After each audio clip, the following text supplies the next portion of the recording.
Yang penting kedepannya Pi ini betul-betul akan rilis atau tidak, itu yang terpenting. Nah, Salam jumpa kembali dalam dalam berita seputar cryptocurrency. Saluran channel yang tepat untuk update mencari informasi terkini seputar perkembangan proyek kripto. Assalamualaikum warahmatullahi wabarakatuh. Salam jumpa kembali dengan saya Mas Brunei dimanapun Anda berada. Semoga dalam keadaan sehat dan senantiasa diberikan rezeki. Amin amin ya robbal alamin. Berbicara mengenai gonjang ganjing Pi Network, bagaimanakah perkembangannya, bagaimanakah nasibnya, dan semakin membuat resah warga Pi Network. Ada catatan khusus bagi saya mengenai gonjang ganjing Pi Network ini. Yang pertama mengenai di media sosial center bahwa ada moderator senior yang keluar. Seperti yang dikatakan akun Twitter Justin League ini ya. Oke, dia centang biru ya. Oke, kita terjemahkan biar teman-teman tahu, dan nanti saya akan membicarakan sisi negatif dan sisi positifnya. Kita tidak usah panik dengan suasana keadaan yang belum ada kejelasan dari Pi Network ini, hanya salah komunikasi saja. Oke teman-teman, yang pertama saya akan membahas ini ya, postingannya mengenai moderator yang keluar dari komunitas.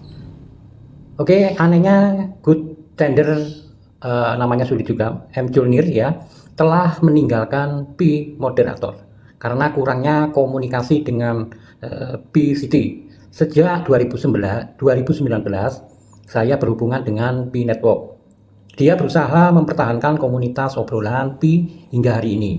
Dia tiba-tiba pergi, yang merupakan kenyataan yang tidak dapat diterima oleh banyak perintis.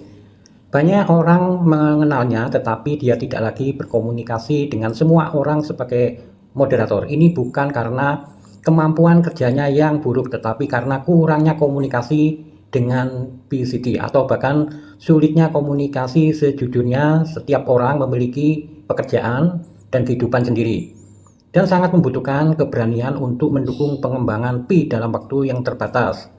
Saya memberikan penghormatan kepada perintis seperti itu. Saya memiliki kesan yang baik tentang dia. Karena apa sih Good of Thunder Mojaner ini menjadikan rame di media sosial? Karena dia kan senior di moderator itu ya.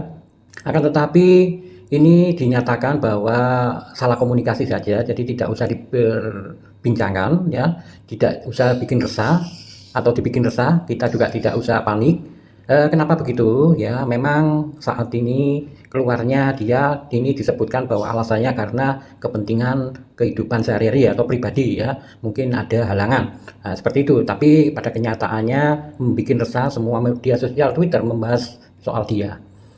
Dalam pandangan saya saat ini bahwasanya untuk moderator ini ya keluar, mungkin juga ada benarnya pernyataan dari Justin ini, ada juga salahnya. Mungkin juga karena moderator yang keluar ini karena kecewa, dan juga betul karena alasan pribadi. Akan tetapi catatan saya memang saat ini Pi Network itu dalam saat-saat genting ya, dengan waktu kian lama 4 tahun berjalan, belum ada perkembangan yang signifikan ya. Disinilah yang menjadikan keresahan. Jadi sedikit ada apa yang ada di Pi Network, masalah akan menjadikan besar, dan itu akan menjadi suatu kepanikan. Memang Pi Network memang progresnya tidak ada perkembangan saat ini, apalagi untuk menangani sebuah KYC saja ya. KYC juga belum selesai dan berlarut-larut, dan juga banyak timbul masalah seperti tentatif atau pending, atau bahkan para senior belum mendapatkan suatu undangan. Dan itu kita sampingkan dulu masalah itu. Yang penting kedepannya Pi ini betul-betul akan rilis atau tidak, itu yang terpenting. Nah, bagi saya teman-teman sudah belajar dari pengalaman sebelumnya. Yang setara dengan Pi itu adalah CoreDAO ya. CoreDAO itu memang benar realita rilis di pasar market.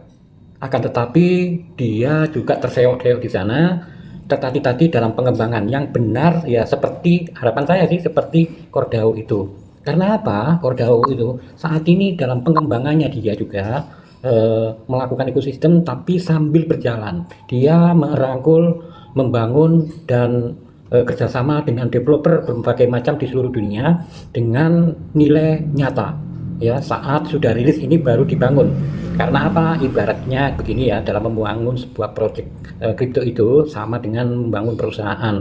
Kita kerjasama menarik investor atau menarik kerjasama dengan developer lainnya membutuhkan aset nilai perkembangan dari waktu ke waktu.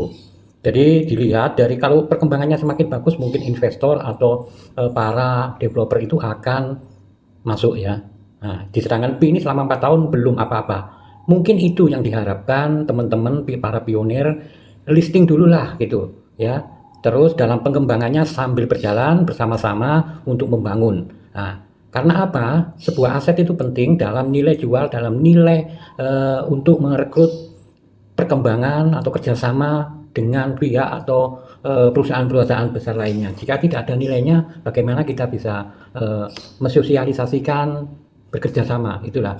Akan tetapi Nicholas dan timnya punya pandangan sendiri karena mungkin basicnya dalam melakukan sistemnya berbeda jalur ya, berbeda. Mungkin dia harapannya menyiapkan untuk instrumennya dulu ya, menyiapkan kerjasama dengan developer lainnya atau dengan menciptakan inovasi tersendiri, inovasi baru. Setelah instrumennya siap 100% mungkin akan di listing. Nah, mungkin seperti itu. Akan tetapi ini dunia nyata, dunia realistis ya, tidak bisa begitu ya. Kita beli aja suatu barang, kalau tidak ada barangnya, tidak asetnya, mungkin ya ragu gitu. Akan tetapi begini teman-teman, kita tidak usah panik. Karena apa? Pi Network ya, Pi Network sendiri itu saya yakin ini developer besar ya, dengan sekian banyak komunitas. Kita ikuti aliran mengalir, santai saja selama kita tidak dirugikan.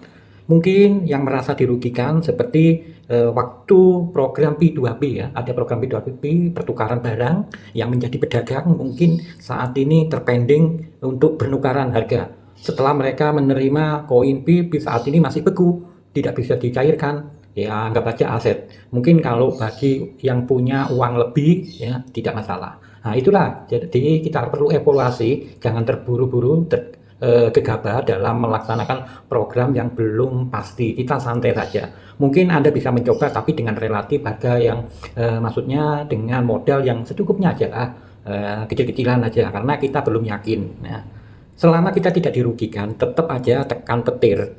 Mungkin kita dirugikan hanya dengan masalah waktu dan data teman-teman ya saat ini. Jika Anda hanya dirugikan waktu dan data, sudah mengikuti selama 3 tahun, 2 tahun, teruskan saja ya. Kita tidak tahu masa depan Pi Network ke depannya. Ya mudah-mudahan saya yakin ini tidak akan dilepas oleh Nicholas karena masalah reputasi nama besar dia sebagai pengajar, sebagai guru besar sebagai guru besar di university ternama dan juga reputasi di dunia karena yang mengikuti besar. Umpamanya bangkrut pun, umpamanya dia tidak sanggup mengembangkan aplikasi Pi Developer ini ya. Dia mungkin akan menjual ke pihak lain untuk meneruskan, dan kalau dengan nilai aset komunitas sebanyak ini tidak sulit untuk menjual atau saham aset dari Pi Network ini. Jadi kita tidak usah panik, kita sabar saja karena komunitas itu nilainya sangat tinggi teman-teman, nilainya sangat tinggi. Mungkin bisa mereka kerjasama mencari pembeli saham, investor untuk melanjutkan program aplikasi Pi ini, umpamanya kalau tidak sanggup Nicholas gitu loh. Jadi kita ikuti saja aliran selama kita tidak dirugikan, lanjut terus, tetap tekan petir, santai saja, nggak usah dihiraukan tetangga atau teman-teman. Untuk sementara kita nggak usah sosialisasi mencari referral untuk saat ini karena kita belum bisa membuktikan bahwa Pi ini sudah berlaku atau belum. Kalau saya sih walaupun masih belum dipersetujui, belum disetujui, belum di-approve, masih tentatif, tetap semangat aja, nggak masalah. Nasib orang rezeki itu tidak tahu. Ini namanya coba-coba, iseng-iseng berhadiah, angkat aja seperti itu. Oke?